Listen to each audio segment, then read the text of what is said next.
খালিদ বিন ওয়ালিদ নাম শুনছেন? কে কে শোনেন নাই হাত তোলেন। কি ছিলেন?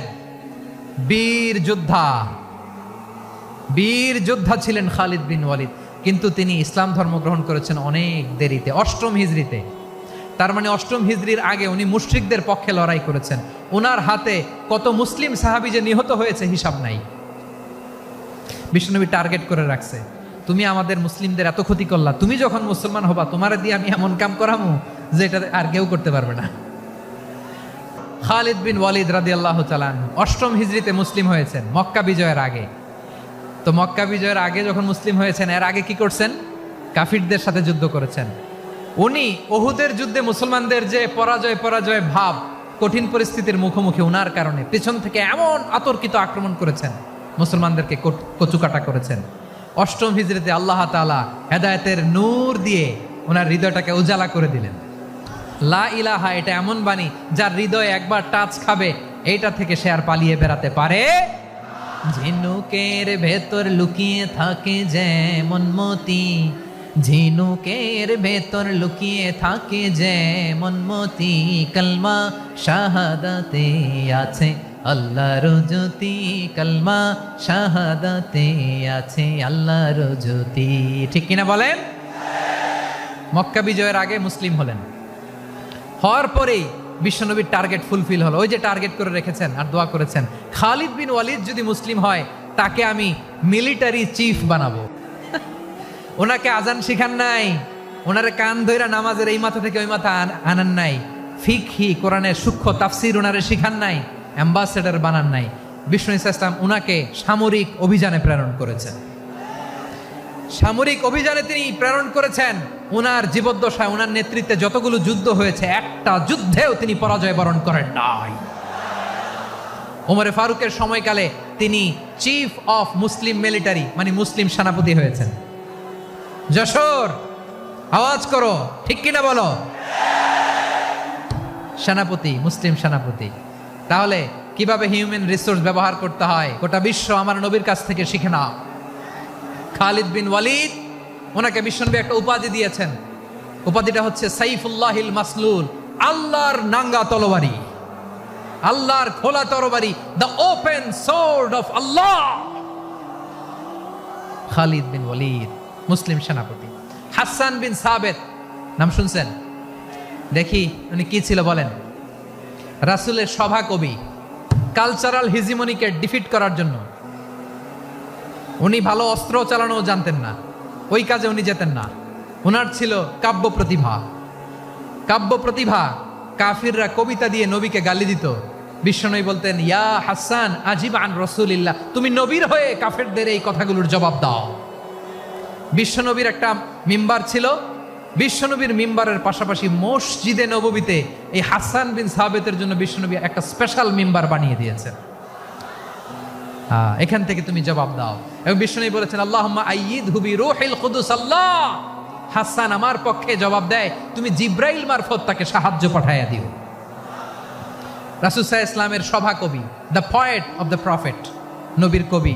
উনি কবিতা দিয়ে, এমন উচ্চাঙ্গের ভাষায় কবিতা দিয়ে তিনি জবাব দিতেন, কাফিরদের গা শিহরে যেত, তাদের হৃদয়ে আগুন ধরে যেত। তাহলে এরকম কবিরও দরকার আছে না নাই? এখন যাকে আল্লাহ দিছে কাব্য প্রতিভা, এরা যদি আপনি যুদ্ধের ময়দানে পাঠান হবে? যারে দিছে সুরেলা গলা, এরা যদি অ্যাম্বাসেডর বানান হবে না। হাসান বিন সাবেত ছিলেন বিষ্ণু ইসলামের কবি। হুযায়ফা ইবনুল ইয়ামান বিশ্বনবীর গোয়েন্দা বিভাগের প্রধান। কিসের প্রধান? হুযায়ফা ইবনুল ইয়ামান। ওনার ছিল ডিটেকটিভ মাইন্ড, ডিটেকটিভ মাইন্ড, গোয়েন্দা বিভাগের প্রধান। এবং উনি হচ্ছেন সাহিবু সিররি রাসূলিল্লাহ, রাসূল সাল্লাল্লাহু আলাইহি ওয়াসাল্লামের গোপন তথ্যের ধারক বাহক। নবীর যেই কথা কেউ জানে না, সব হুযায়ফার পেটের ভিতরে ছিল। সুবহানাল্লাহ পড়েন। মদিনার যত ইহুদিদের একটা লিস্ট ছিল, এই লিস্ট শুধু 2 জন জানতো, বিশ্বনবী আর হুযায়ফা। সুবহানাল্লাহ পড়বেন না? তাহলে উনাকে কোন দায়িত্ব দিছে? কোন বিভাগ? যশোর আওয়াজ করো, কোন বিভাগ? গোয়েন্দা বিভাগের হেড ছিল। খন্দকের যুদ্ধে প্রচন্ড আজকের মতো শৈত্য প্রবাহ, মাটি খনন করতে করতে সাহাবীদের পেটে ক্ষুধা নাই, দাঁড়াইতে পারে না নামাজের জন্য, এত ক্লান্ত, ক্ষুধা, ক্লান্ত, শ্রান্ত। বিশ্বনবী বললেন, কে আছো এই কঠিন শীত, এই ভয় আর ক্ষুধার মধ্যেও খন্দকের পরীক্ষার টপকে শত্রু শিবিরে যে আমাকে তথ্য দিবা, কে আছো? কারো গায়ে শক্তিই নাই যে দাঁড়াবে, কেউ দাঁড়ায় না। বিশ্বনবী তখন নিজে হুজাইফাকে ডাক দিলেন, হুজাইফা, যে আমাকে আজকে শত্রু শিবিরের তথ্য এনে দিবে সে জান্নাতে আমার মোরাফাকা, আমার সঙ্গী হবে। হুজাইফা রাদিয়াল্লাহু ইবনুল ইয়ামান জীবনের ঝুঁকি নিয়ে এই ক্ষুধা, শৈত্য প্রবাহ, কোল্ড ওয়েভসকে উপেক্ষা করে পরীক্ষা টপকে শত্রু শিবিরে যে সবার কথাগুলো চুপে চুপে শুনে বিশ্বনবীর দরবারে এসে গোয়েন্দাদের মতো তথ্য সরবরাহ করেছে। বিশ্বনবীর গোয়েন্দা বিভাগের প্রধান হুজাইফা ইবনুল ইয়ামান ইন্টেলিজেন্স বিভাগ চালাতেন। মুনাফিকদের নাম ওনার কাছে ছিল। মুআয ইবনে জাবাল মদিনা রাষ্ট্রের সবচেয়ে সিনিয়র আমলা ছিলেন। আমলাতন্ত্র চিনেন তো? প্রশাসনিক কাজ যারা চালায়, অ্যাডমিনিস্ট্রেশন বোঝেন না?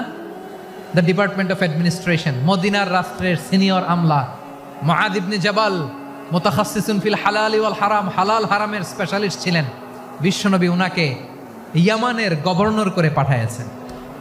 বলেছেন, ইন্নাকা তা'তি কওমান আহলা কিতাব, এমন গোষ্ঠীর কাছে যাবা এরা ইহুদি নাসারা, আগে শাহাদা পড়লে এরপরে নামাজের দাওয়াত দিও, নামাজ পড়লে যাকাতের দাওয়াত দিও। গভর্নরের অ্যাটিটিউড যেমন থাকে তেমন অ্যাটিটিউড ধরে রেখো। সুবহানাল্লাহ পড়েন। তাহলে মুআয ইবনে জাবালকে দিয়ে বিশ্বনবী কবিতা লেখায় নাই, চিঠি লেখায় নাই, আজান দেওয়ায় নাই। সুবহানাল্লাহ পড়বেন না? সব শেষ সাহাবী বলি আবু হুরায়রা রাদিয়াল্লাহু তাআলা আনহু।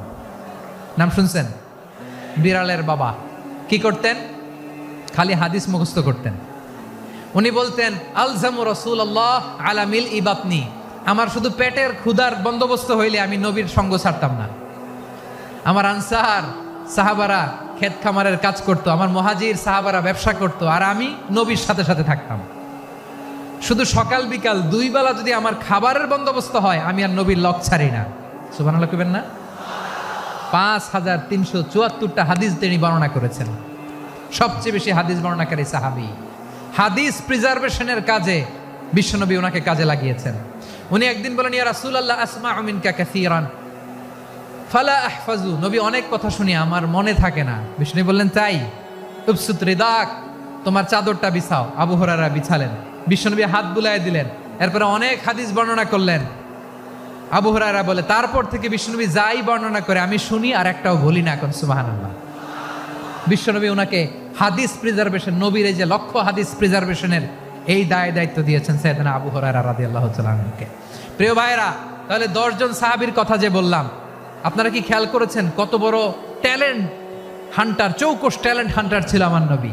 এক একজনের এক এক ট্যালেন্ট, এক এক কাজে অ্যাসাইন করেছেন, এক একজনকে এক এক দায়িত্ব দিয়েছেন, এক একজনের প্রতিভাকে এক একভাবে বিকশিত হওয়ার সুযোগ দিয়েছেন। আওয়াজ করে বলেন ঠিক কি না? এখন আমার পর্দার আড়ালে আমার মায়েরা বলবে, এতগুলো পুরুষ সাহাবীর কথা বললো, নারী সাহাবীরা কি কিছু করে নাই? হ্যাঁ, একজন নারী সাহাবীর কথা বলে মোনাজাত হবে, দোয়া ছাড়া কেউ যাব না। রুফাইদা আল আসলামিয়া রাদিয়াল্লাহু তাআলা আনহা, ওনার বাবার নাম সাআদ আল আসলামি। বিশ্বনবী কি খেয়াল করলেন দেখেন, সাআদ ছিল মদিনার বড় ডাক্তার। এই নারী সাহাবী রুফাইদা বাবার কাছ থেকে চিকিৎসা বিদ্যা শিখেছেন। যখন শিখছে বিশ্বনবী দেখলেন, আমার তো প্রতি সপ্তাহে সপ্তাহে যুদ্ধে আহত সাহাবীদের সেবা দিবে কে? বিশ্বনবী রুফাইদাকে বললেন, রুফাইদা তুমি মসজিদে নববীর পাশে একটা মেডিকেল ক্যাম্প করো। এই যে সাকিনা আদ্দিন মেডিকেলের আমার ছাত্রী বন্ধুরা শুনে রাখো, তোমাদের আইকন হচ্ছে রুফাইদা আল আসলামিয়া। বিশ্বনবীর ডিরেকশন অনুযায়ী তিনি মসজিদে নববীর পাশে একটা মেডিকেল ক্যাম্প করলেন এবং আহত সাহাবাদের চিকিৎসা উনি ওনার টিম নিয়ে দিতেন। বিশ্বনবীর পরামর্শে উনি আনসারি এবং মুহাজির মহিলা সাহাবীদেরকে নিয়ে একটা স্পেশাল মেডিকেল টিম গঠন করলেন। খায়বার যুদ্ধে 7ম হিজরিতে যখন বিশ্বনবী যায়, উনি ওনার টিম নিয়ে আসলেন, বললেন, ইয়া রাসূলুল্লাহ, আমরা তো তলোয়ার চালাতে পারি না, আমরা তো তীর মারতে পারি না, আপনি যদি অনুমতি দেন খায়বার অভিযানে আমি আমার টিম নিয়ে মেডিকেল টিমের সেবাটা সার্ভিসটা দিতে চাই। পড়েন সুবহানাল্লাহ। বিশ্বনবী অনুমতি দিলেন, যোদ্ধা সাহাবীদের সাথে রুফাইদা আল আসলামিয়া উনিও মেডিকেল টিম নিয়ে অগ্রসর হলেন। খায়বারের প্রতিটা আহত ইনজুর্ড সাহাবী যারা ইনজুরির শিকার হয়েছেন সবাই রুফাইদা আল আসলামিয়ার এই মেডিকেল ক্যাম্প থেকে চিকিৎসা সহায়তা পেয়েছেন। সুবহানাল্লাহ পড়েন। দেখেন কিভাবে বিশ্বনবী ট্যালেন্ট বাছাই করতেন, আপনি অবাক হবেন। বাহরাইনের মেডিকেল ইউনিভার্সিটিতে রুফাইদা আল আসলামিয়া মেডিকেল প্রাইজ অ্যাওয়ার্ড প্রতি বছর দেয়া হয়। যদি 8 দিনের এই মেডিকেল, আমার বোনেরা যদি জেনে থাকো জানো, না হলে নতুন করে জানো, সার্চ দিও, রুফাইদা আল আসলামিয়া মেডিকেল অ্যাওয়ার্ড বাহরাইনের ইউনিভার্সিটিতে দেওয়া হয়। প্রিয় ভাইয়েরা, তাহলে আলোচনার সামারি আমরা করি। বিশ্বনবী যার যেখানে ট্যালেন্ট তাকে ওইখানে কাজে লাগাতেন। আওয়াজ করে বলেন ঠিক কিনা? এবার একটা ইন্টারভিউ হবে, আওয়াজ করে বলেন, আবু মাহজুরাকে বিশ্বনবী কি বানাইছেন? হ্যাঁ, ভুলে গেছেন? সামনের চুলে হাত দিয়ে বিশ্বনবী কি সুন্দর গলায় আজান শিখালেন, মুয়াজ্জিন। যায়েদ বিন সাবেতকে একাডেমিক প্রজেক্টের দায়িত্ব দিয়েছেন, তিনি ছিলেন বিশ্বনবীর দোভাষী ব্যক্তিগত সচিব। Musab ibn Umair, the first ambassador of Islam. Abdullah ibn Abbas, উম্মার বড় শিক্ষাবিদ মুফাসসির। আব্দুল্লাহ ইবনে মাসউদ, আব্দুল্লাহ ইবনে মাসউদ ছিলেন জুরিস্ট। কি ছিলেন? জুরিস্ট ছিলেন, এই উম্মার সবচেয়ে বড় জুরিস্ট। খালিদ বিন ওয়ালিদ, সেনাপ্রধান। হাসান বিন সাবেত, হাসান বিন সাবেত ছিলেন বিশ্বনবীর সভাকবি। কি ছিলেন? বিশ্বনবীর সভাকবি ছিলেন। এরপরে হুযায়ফা ইবনুল ইয়ামান কি ছিলেন? গোয়েন্দা বিভাগের প্রধান। মুআয ইবনে জাবাল কি ছিলেন? সিনিয়র আমলা, ইয়ামানের গভর্নর। আবু হুরায়রা রাদিয়াল্লাহু তাআলা আনহু হাদিস প্রিজার্ভেশনের কাজ করেছেন। আর আমাদের রুফাইদা আল আসলামিয়া রাদিয়াল্লাহু তাআলা আনহা কি ছিলেন? নার্স ছিলেন, নার্স হয়ে মেডিকেল সেবা দিয়েছেন। প্রিয় ভাইয়েরা, পুরো আলোচনার যদি সামারি করি, তাহলে বিশ্বনবী যেভাবে হিউম্যান রিসোর্সকে ম্যানেজ করেছেন, যার যেখানে প্রতিভা কাজে লাগিয়েছেন, আমরাও যদি করি, আমাদের বাংলাদেশের চিত্র আমরা পাল্টে যেতে পারবো। আমরা শুরুতে শুনেছি মানুষের আছে অসীম সম্ভাবনা, প্রতিটা মানুষ অনন্য, যত্ন নিলে, যথাযথ পরিচর্যা করলে মানুষ বিশ্ব জয় করতে পারে, ঠিক কিনা? আমাদের হাফেজে কোরআনের সামনে দাঁড়াতে পারে এমন কোন হাফেজে কোরআন আল্লাহর জমিনে জন্ম হয় নাই। গোটা বিশ্ব কাঁপিয়ে তারা সেরা, আমাদের ক্রিকেটাররা সেরা, আমাদের তৈরি পোশাক শিল্প সেরা। এরকম অনেক অনেক সেরা জিনিস আছে, আমরা এগুলোরে নার্চারিং করতে পারি নাই, পরিচর্যা করতে পারি নাই, সঠিক তারবিয়াতের অভাব। তাহলে মানুষের অসীম সম্ভাবনাকে কাজে লাগাতে হবে, ঠিক কিনা বলেন? ইউনুস গভর্নমেন্টকে আমি বলবো, অল্প সময়ের জন্য আপনারা এসেছেন, সংস্কারও করতে হবে, আবার নির্বাচনও করতে হবে। সব সংস্কার হয়তো করতে পারবেন না, যতটুকু পারবেন এর মধ্যে আমাদের যে হিউজ ম্যান পাওয়ার, আমাদের যে মানব সম্পদ, হিউম্যান রিসোর্স, এটাকে ডেভেলপ করে আপনাদের যেতে হবে। যেটা পারবেন না সেটাকে পরবর্তী নির্বাচিত গভর্নমেন্টের কাছে রেখে যেতে হবে, যে তারা যেন করে, তাদের কাছে আপনারা এটা রেখে যাবেন। তাহলে মানুষ চাইলে বিশ্ব জয় করতে পারে। আর মানুষকে হারাতে পারে কেউ? জোরে বলো যশোর, মানুষকে হারাতে পারে কেউ? আল্লাহ আমাদেরকে জনসংখ্যা দিয়েছেন প্রিয় ভাইয়েরা, এই জনসংখ্যা অনেক বড় সম্পদ, এটা আমাদের জন্য অভিশাপ নয়, আশীর্বাদ। আমাদের জনসংখ্যাকে যদি আমরা জনশক্তিতে রূপান্তর করতে পারি, আজকে বাংলাদেশ যে অবস্থানে দাঁড়িয়ে আছে, বাংলাদেশ তার 20 গুণ উন্নতির শিখরে চলে যাবে। চিল্লায় বলো ঠিক কিনা? আমাদের শ্রমিক ভাইয়েরা বাইরে কাজ করে, আমাদের শ্রমজীবী ভাইয়েরা, প্রবাসীরা, তাদের ব্যাপারে গুরুত্ব দিতে হবে। আমাদের শ্রমের দাম সবচেয়ে কম, সবচেয়ে কম। তারা এম্বাসিতে গুরুত্ব পায় না, এয়ারপোর্টে গুরুত্ব পায় না। এই সরকার অবশ্য তাদেরকে অনেক গুরুত্ব দিচ্ছে। আমাদের অদক্ষ শ্রমিককে যখন আমরা দুবাই পাঠাই, অল্প বেতন পায়, কিন্তু ইন্ডিয়ানরা দক্ষ শ্রমিক পাঠাইলে তার 3 গুণ বেতন পায়।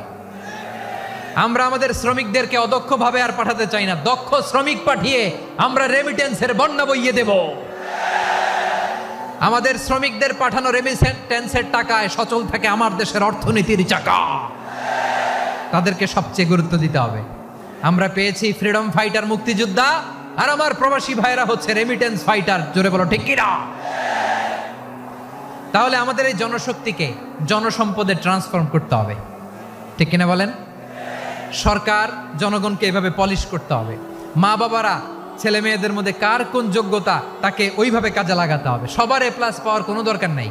আমাদের দেশে একটা টেন্ডেন্সি আছে, পরীক্ষায় এ প্লাস না পাইলে কই তুই কি করলি, পাশের বাড়ির ছেলে এ প্লাস পাইছে, যা ওর পা ধোয়া পানি খা। কি খা? তো আমি ভাবছি যে পা ধোয়া এ প্লাস পাওয়া ছেলেদের পা ধোয়া পানির একটা পানির ব্র্যান্ড বানাইতে হবে, এরকম লেখা থাকবে এ প্লাস পাওয়া ছেলেদের পা ধোয়া পানি। খাওয়া নাই, এগুলার খাওয়া নাই, ওরে আল্লাহ এ প্লাস পাওয়ার জন্য বানাইছে, আর আপনার ছেলেকে এই এ প্লাস গুলারে নিয়ন্ত্রণ করার জন্য আল্লাহ বানাইছে। ওকে দিয়ে আল্লাহ কি করবে আপনি জানেনই না। একটা এ প্লাস, একটা এ গ্রেড একটা মানুষের জীবনকে ঠিক করে দিতে পারে না। আপনার ছেলেকে আল্লাহ অন্যদিকে যোগ্যতা দিয়েছে। ওদের মনোবল ভাঙবেন না, খবরদার খবরদার। ছেলে মেয়েদের মনোবল ভাঙবেন না। যাকে দিয়ে যেটা হবে তাকে দিয়ে সেটা করতে হবে, তার প্রতিভাকে সেভাবে কাজে লাগাতে হবে। তাহলে বাংলাদেশ আমাদের এই জনসংখ্যা জনসম্পদে রূপান্তরিত হবে। আমাদের সরকারের তত্ত্বাবধানে আমাদের 18 কোটি জনগণ দক্ষ জনশক্তিতে রূপান্তরিত হোক। আমরা চাই কি চাই না? আমরা ভালো মানুষ, শ্রেষ্ঠ মানুষ হতে চাই কি চাই না? ওই জাপানিজদের মতো সৎ, ওই ইউরোপিয়ানদের মতো কালচার্ড। আমাদেরকে আল্লাহ তাআলা কোরআন সুন্নাহ অনেক কিছু দিয়েছেন। যেহেতু বর্তমানে আমরা দেখছি তারা সৎ, তাদের মধ্যে ভ্যালিউ আছে, সেগুলো আমাদের মধ্যে আনার দরকার আছে না নাই? এই ইসলাম নিয়ে আমরা সংসদ ভবন সাজাবো, রাজি আছি না নাই? শেকড় ভুলে যাওয়া যাবে না। আমরা ধাপে ধাপে শারিয়া আইনের দিকে যাব ইনশাআল্লাহ, কিন্তু জঙ্গিবাদ দিয়ে নয়, কট্টর পন্থা দিয়ে নয়। আমরা ইন্টেলেকচুয়ালি গ্রাজুয়ালি ধাপে ধাপে শারিয়া আইনের দিকে মুভ করব ইনশাআল্লাহ। বলো লিল্লাহি তাকবীর। এদেশের আসল পরিচয় সবাই বলে না, আওয়াজ করে, এদেশের আসল পরিচয়। এদেশে আজান শুনে সূর্য ওঠে শহর গ্রামে, এদেশে আজান শুনে সূর্য ডোবে সন্ধ্যা নামে, এদেশে সকল কাজে সবাই বলে বিসমিল্লাহ, এদেশে ভালো কিছু দেখে শুনে হাসি মুখে সবাই বলে মাশা আল্লাহ। সুবহানাল্লাহ সুবহানাল্লাহ সুবহানাল্লাহ সুবহানাল্লাহ সুবহানাল্লাহ সুবহানাল্লাহ সুবহানাল্লাহ সুবহানাল্লাহ। ও নবীন তরুণ তোমার কিসের এত ভয়, জেনে রেখো বাংলাদেশের আসল পরিচয়। বাংলাদেশের আসল পরিচয় ইসলাম। আওয়াজ তুলে বলো, আসল পরিচয় কি? এদেশে পরস্পরে দেখা হলে দেয় সালাম, এদেশে আমজনতার হৃদয় জুড়ে পাক্কালাম, ঠিক কি না? এদেশে বিপদ এলে সর্বজনে সর্বক্ষণে দোয়া পড়ে ইন্না লিল্লাহ সুবহানাল্লাহ সুবহানাল্লাহ সুবহানাল্লাহ সুবহানাল্লাহ। এদেশে আজান শুনে সূর্য ওঠে শহর গ্রামে, এদেশে আজান শুনে সূর্য ডোবে সন্ধ্যা নামে, এদেশে সকল কাজে সবাই বলে বিসমিল্লাহ, এদেশে ভালো কিছু দেখে শুনে হাসি মুখে সবাই বলে মাশা আল্লাহ সুবহানাল্লাহ। আওয়াজ করে সুবহানাল্লাহ সুবহানাল্লাহ সুবহানাল্লাহ সুবহানাল্লাহ। সবাই একসাথে সুবহানাল্লাহ সুবহানাল্লাহ সুবহানাল্লাহ সুবহানাল্লাহ। এদেশের আসল পরিচয় কি? আওয়াজ করে বলতে ভয় লাগে। এদেশের আসল পরিচয় কি? ইসলাম দিয়ে আমাদের সংসদ ভবন চলুক, আমরা চাই কি চাই না? বঙ্গভবনে লা ইলাহা ইল্লাল্লাহর পতাকা উড়ুক, আমরা চাই কি চাই না? প্রতিটি জেলা অফিসে, ডিসি অফিসে লা ইলাহার পতাকা ঝুলুক, আমরা চাই কি চাই না? কারা কারা চাই হাত তুলে আল্লাহরে দেখায়।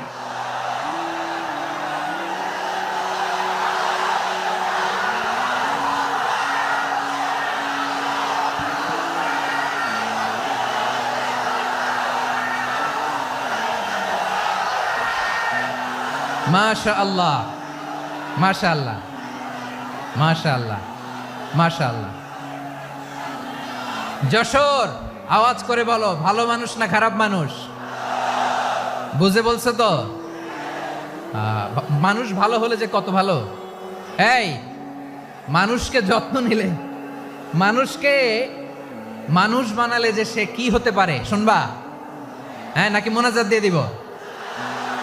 শুনবা? তাহলে থামতে হবে। থামো, আমি যখন বলবো থামো থামো, তাকবীরের সময় দিলে তাকবীর, থামো থামো। মানুষকে যত্ন নিলে হ্যাঁ, এদিকে এদিকে, ড্রোন নামায় ফেলো, হয়েছে, ড্রোনের ফুটেজ হয়ে গেছে, এবার ড্রোন নামায় ফেলো, আমার দিকে তাকাও। মানুষকে, তোমরা এদিক সেদিক তাকালে তো গুরুত্বপূর্ণ পয়েন্ট মিস হয়ে যাবে। এদিকে এদিকে, হ্যাঁ মাস, ঠিক আছে, এদিকে। মানুষকে যত্ন নিলে মানুষের মধ্যে যারা কি পটেনশিয়াল রেখেছে। আমি জাপানের দুইটা উদাহরণ দেই। জাপানের 2022 সালে জাপানের সাথে জার্মানির খেলা, ফিফা ওয়ার্ল্ড কাপ 2022। এক পক্ষে জাপান, আরেক পক্ষে কোন দেশ? কথা শুনে নাই। এক পক্ষে কোন দেশ, আরেক পক্ষে সবাই। এক পক্ষে, আরেক পক্ষে। ওই খেলায় জিতেছিল জাপান, জিতেছিল 22 সালের এই ফিফা ওয়ার্ল্ড কাপে। জাপান ফুটবল খেলায় জিতে, as a part of their celebration তারা খেলার পরে পুরো স্টেডিয়ামটারে ক্লিন করে। The fan base of Japan, লক্ষ লক্ষ মানুষ খেলা দেখতে যায়, তো এত ডাস্টবিনও তো নাই। তো যারা ডাস্টবিনে জায়গা পায় নাই, তারা এই যে চকলেটের প্যাকেট, পানির বোতল, চিপসের প্যাকেট তারা এদিকে সেদিকে রেখে দিয়েছে।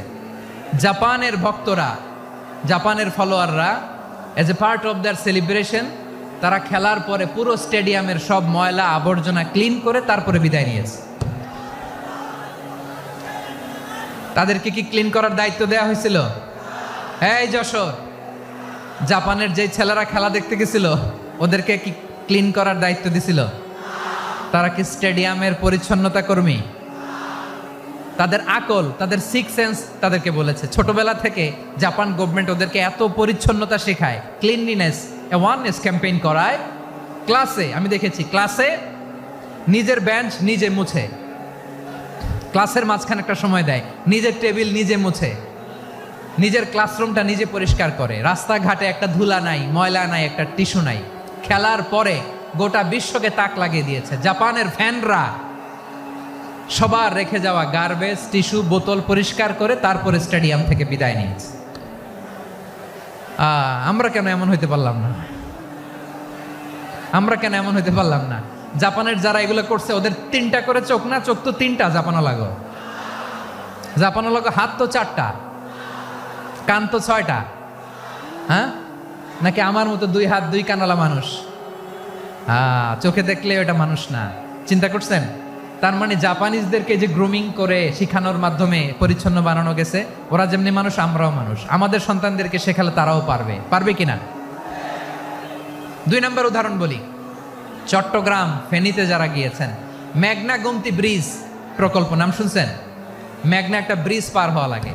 এই মেঘনা গোমতী, এখানে 3টা ব্রিজ, কাঁচপুর সহ এই 3টা ব্রিজের নির্মাণ কাজ, রেনোভেশনের কাজ দেয়া হয়েছিল জাপানের একটা কোম্পানিকে।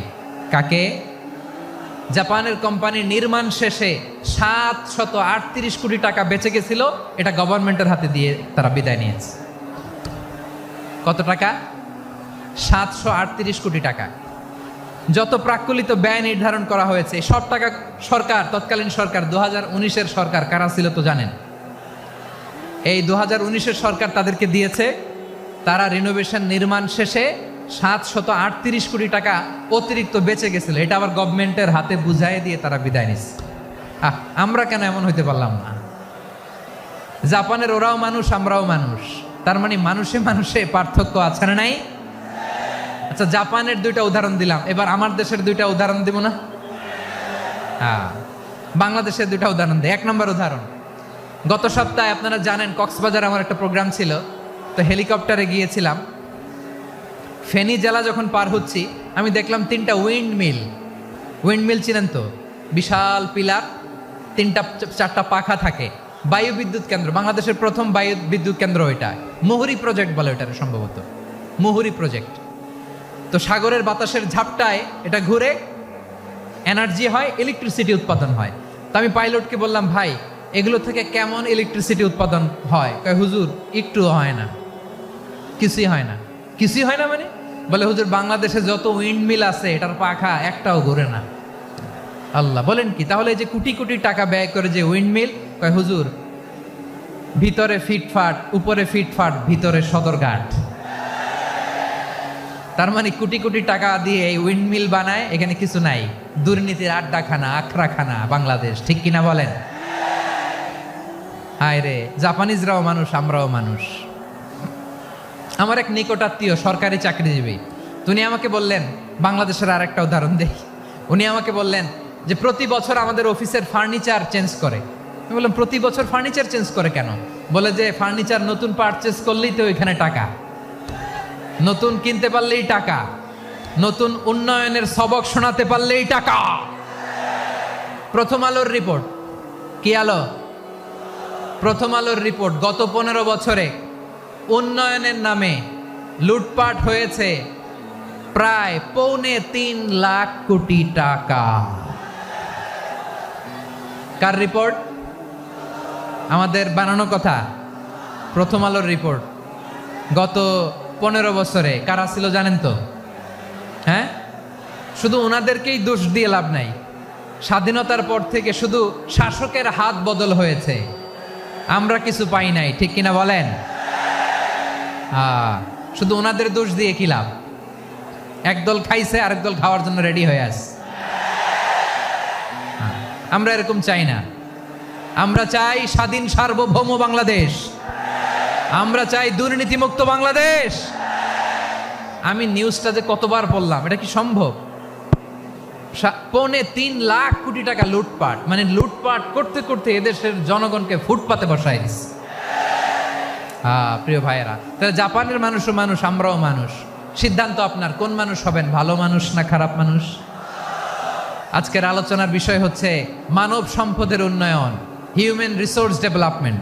It's a process to increase the capacity of knowledge, skill, capacity of the people of a country. একটা দেশের মানুষের জ্ঞান, তাদের দক্ষতা কি করে বাড়ানো যায়, বাড়িয়ে দেশের উন্নয়ন করানো যায়, এটাই হচ্ছে মানব সম্পদ উন্নয়নের মূল কথা।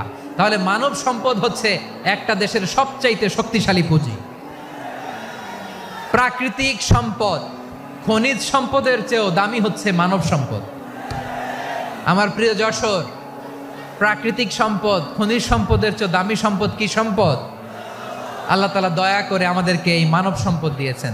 আসুন আমাদের এই মানুষগুলোকে আমরা সোনার মানুষ বানাই। রাজি আছেন তো সবাই? রাজি আছেন? মানুষ পারে না এমন কোনো কিছু নাই, চাইলে সব পারে। এজন্য মানুষকে তারবিয়া দিতে হবে, যথাযথভাবে তাদেরকে গড়তে হবে। আসুন আমরা সিরাতের আয়নায় বিশ্বনবীর জীবনী থেকে দেখি তিনি কিভাবে হিউম্যান রিসোর্সকে ম্যানেজ করতেন। যদি আপনাদের সময় হয়, দু একটা উদাহরণ দিয়ে আজকে আমি আমার আলোচনার বিদায় নেব। হবে সময় হবে কয়েক মিনিট? হ্যাঁ, শান্ত থাকবেন তো? শান্ত থাকবা? হ্যাঁ, ঠিক আছে। এই ধাক্কার মধ্যে ঢুকছে, এবার মজা বুঝতেছো তো? হ্যাঁ, মানা করছিলাম না? ঠিক আছে, টের পাও। হ্যাঁ, ঠিক আছে। যে আওয়াজ করবে আমি ওকে দেখতেছি, কে কে আওয়াজ করে দেখতেছি। শেষ কথা, শেষের দিকে চলে আসছি। বিষ্ণু ইসলাম কিভাবে হিউম্যান রিসোর্সকে ম্যানেজ করতেন, মজার কথা আছে কয়েকটা, বলে বিদায় নিব। বিশ্বনবী কিভাবে এই মানব সম্পদকে ম্যানেজ করতেন। বিশ্বনবী, he was a very good talent hunter, চৌকস ট্যালেন্ট হান্টার ছিল। কার মধ্যে কি ট্যালেন্ট আছে দেখলেই বুঝে ফেলতেন। সুবহানাল্লাহ পড়বেন না? কি নবী আমরা পেয়েছি! He was a very good talent hunter. আমার নবী, তিনি চৌকস ট্যালেন্ট হান্টার ছিলেন। কার মধ্যে কি প্রতিভা বের করতেন, ওই প্রতিভাকে ইসলামের কল্যাণে কাজে লাগাতেন। সুবহানাল্লাহ বলেন। যাকে যেই জায়গায় সেট করলে ভালো হবে তাকে ওই জায়গায় সেট করতেন। কয়েকজন সাহাবীর জীবনী শোনাই। আবু মাহজুরা রাদিয়াল্লাহু তাআলা আনহু, মক্কার মুয়াজ্জিন, আগে ছিল মুশরিক, পরে হয়েছে মুমিন। উনি কিভাবে মুমিন হইলেন এই ঘটনাটা একটু আপনাদের শোনাতে চাই। তা আপনাদের তো সময় নাই হাতে। হ্যাঁ, সময় আছে? 8ম হিজরি। কত হিজরি? সবাই বলেন না একটু, কত হিজরি? 8ম হিজরিতে হুনাইনের যুদ্ধে রাসূল সাল্লাল্লাহু আলাইহি ওয়াসাল্লাম ফিরে আসতেছেন মদিনায়। পথিমধ্যে বেলাল রাদিয়াল্লাহু তাআলা আনহু আজান দিচ্ছেন। কি দিচ্ছেন? তো পাশে ছিল মুশরিকদের একটা পল্লী, কিছু মুশরিক তরুণ, কিছু অমুসলিম কিশোর, তারা আজানকে ব্যঙ্গ করতেছে। আমাদের বাংলায় মুখ ভেঙ্গানো বলে আর কি। বেলাল রাদিয়াল্লাহু তাআলা আনহু আজান দিচ্ছেন, ওই বাচ্চাগুলো মুশরিক, তো ওরা আজানকে ব্যঙ্গ করতেছে, বিকৃতি করে ওরাও আজান দিচ্ছে। উদ্দেশ্য হচ্ছে আজানকে নিয়ে ঠাট্টা করা। উদ্দেশ্য কি? ঠাট্টা করা। ব্যাপারটা মনে কষ্ট পাওয়ার মতো ব্যাপার না? কিন্তু বিশ্বনবী ওইখানে দেখেন কি খুঁজলেন। বিশ্বনবী খেয়াল করলেন অমুসলিম কিশোরদের মধ্য থেকে একটা কিশোরের গলাটা বড় দরাজ গলা, কণ্ঠটা বড় সুন্দর। খেয়াল করে দেখলেন যে কিছু কিশোর বেলালের আজানকে ব্যঙ্গ করে, বিকৃতি করে, কিন্তু একজনের কণ্ঠ দেখতে পাচ্ছেন না এত দূরে, কিন্তু কণ্ঠটা বড় সুন্দর, দরাজ গলা। বিশ্বনবী সাহাবীদেরকে বললেন, ধরো এগুলারে, ধরো। সবগুলারে ধরে বিশ্বনবী সামনে আনা হলো। ওরা হাঁটু গেড়ে বসলো। বিশ্বনবী বললেন, তোমাদের মধ্যে কে যেন ব্যঙ্গ করে আজান দিচ্ছিল, তার গলাটা বড় উঁচু, গলার বেসটা বড় মজবুত, মেলোডিয়াস, সুমধুর কণ্ঠ, কে? আবু মাহজুরা বলে, আমার বন্ধুরা সবাই আমার দিকে আঙ্গুল দেখায়, আমি পড়ে গেছি বিপদে। রাসূল সাল্লাল্লাহু আলাইহি ওয়াসাল্লাম বাকি অমুসলিম তরুণদেরকে ছেড়ে দিলেন, বললেন তোমরা যাও। এবার আবু মাহজুরারে পাইছে। আবু মাহজুরার চুলের মধ্যে হাত দিলেন বিশ্বনবী, মাথায় হাত দিয়ে বললেন, এবার আজান দাও দেখি। আবু মাহজুরা বলে, আমি তো আজান দিতে জানি না, কারণ আমি তো বেলালেরটা শুইনা দিছি, আমার তো মুখস্থ নাই, আমি তো আজান দিতে জানি না। বিশ্বনবী বললেন, জানো না? তাহলে আসো, আমি তোমারে শিখাই দেই। সুবহানাল্লাহ পড়েন। আবু মাহজুরা হাঁটু গেড়ে বসে, বিশ্বনবীর মোবারক হাত আবু মাহজুরার চুলের মধ্যে। বিশ্বনবী আজানের মুআল্লিম আবু মাহজুরাকে বলতেছে, ঠিক আছে তোমারে শিখাই দিচ্ছি, আমি যা যা বলবো আমার সাথে সাথে বলো, পারবা? আবু মাহজুরা বলে, পারবো। বিশ্বনবী আজান দিচ্ছেন, মাথায় হাত দিয়ে, আল্লাহু আকবার, আল্লাহু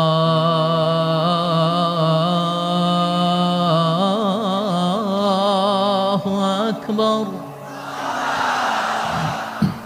আবু মাহজুরা এই বাক্যটা পড়লেন। বিশ্বনবী দ্বিতীয় বাক্য পড়তে আরম্ভ করলেন, আল্লাহু আকবার, আল্লাহু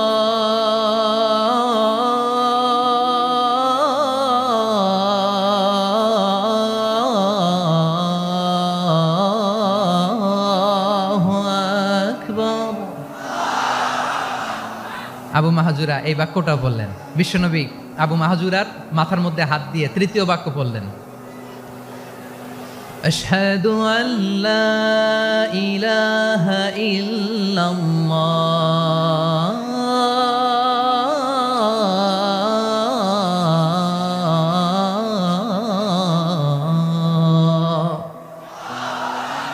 আবু মাহজুরা তৃতীয় বাক্য পড়লেন। বিশ্বনবী একটা বাক্য পরে আবু মাহজুরা পরে, বিশ্বনবী পরে আবু মাহজুরা পরে। আবু মাহজুরা কিন্তু অমুসলিম, মুশরিক। আবু মাহজুরা বলে, এক একটা বাক্য পড়ি আমার কলিজাটা গলে ঠান্ডা হয়ে যায়। এতদিন মোহাম্মদকে গালি দিতাম, এখন মোহাম্মদ আমার মাথায় যখন হাত রাখছে আমার সারা শরীর ঠান্ডা হয়ে গেছে। বিশ্বনবী আজান শিখাচ্ছেন, একটা একটা বাক্য পড়ে আবু মাহজুরাও পড়ে, বিশ্বনবী পড়ে আবু মাহজুরাও পড়ে।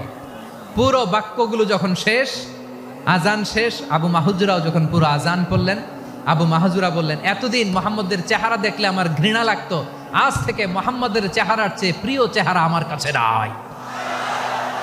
আবু মাহজুরা বললেন, ও মুহাম্মদ, আজানের বাক্য তো আপনি আমারে শেখালেন, এখানেই শেষ করবেন না, আপনি আমারে পড়ায় দেন, লা ইলাহা ইল্লাল্লাহু মুহাম্মাদুর রাসূলুল্লাহ সাল্লাল্লাহু আলাইহি ওয়াসাল্লাম। বিশ্বনবীর সাথে দাঁড়িয়ে উনি শাহাদা পড়ে মুসলমান হয়ে গেলেন। এবার আবু মাহজুরা বলে, ইয়া রাসূলুল্লাহ, ইয়া হাবিবাল্লাহ, আমি মুমিন হয়েছি, মুসলমান হয়েছি, আপনার কাছ থেকে আজান শিখার সৌভাগ্য আমি লাভ করেছি গো নবী। আমার কণ্ঠের বড় তারিফ করেছেন আপনি, আমার আজানকে আপনি পছন্দ করেছেন। একটা জিনিস আপনার কাছে চাই, আপনি আমাকে মক্কার মসজিদুল হারামের মুয়াজ্জিন হিসেবে অ্যাপয়েন্ট করে দে। বিষ্ণু ইসা ইসলাম বললেন, যাও আবু মাহজুরা, আমি তোমাকে পৃথিবীর শ্রেষ্ঠতম মসজিদ মক্কার মসজিদুল হারামের মুয়াজ্জিন হিসেবে অ্যাপয়েন্ট করে দিলাম। দেখছেন কিভাবে ট্যালেন্ট হান্টিং করতে হয়, কিভাবে হিউম্যান রিসোর্স মানব সম্পদকে ব্যবহার করতে হয়। আসছিল আজানকে ভেঙাইতে, আসছিল কেন? আজানকে ব্যঙ্গ করার জন্য, বিকৃত করার জন্য। আজানকে বিকৃত করতে যে ইসলামের সবচেয়ে শ্রেষ্ঠ মসজিদের মুয়াজ্জিন হয়ে গেল। পড়েন সুবহানাল্লাহ।